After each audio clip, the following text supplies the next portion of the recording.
Hi everyone.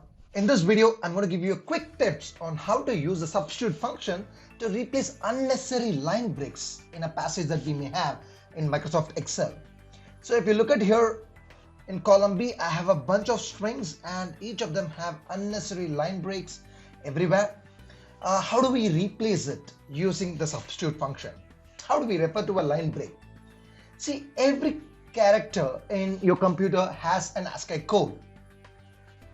A line break has an ASCII code of 10, and that means we can refer to it using the char function. So what I'm going to do here is that I'm going to use the substitute function, so equal substitute. So here is my text in B3, and I want to replace a line break. How do I refer to a line break in a substitute function? I'm going to refer to it using character function, char 10. That's for line break. And what do we want to replace it with? Maybe a space, and that's it. Close it, and here we have it. That's all. Is there a way we can insert a line break?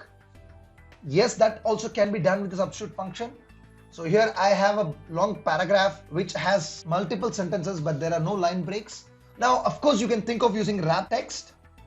Only problem with wrap text is it doesn't necessarily wrap only at the end of every sentences. It wraps it wherever it is appropriate. When you use a substitute function, however, this can be taken care of. So I'm going to use a substitute function here, equal substitute, select the cell.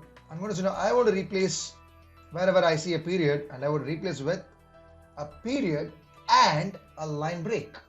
It doesn't look any different right now. It looks the same, running into one single line. But where we would see the difference is when we wrap this up. So when I wrap this text, you notice that we have the line break exactly at the end of every sentence. Hope you found this video useful. See you next time with another video. Thank you. Until then, take care.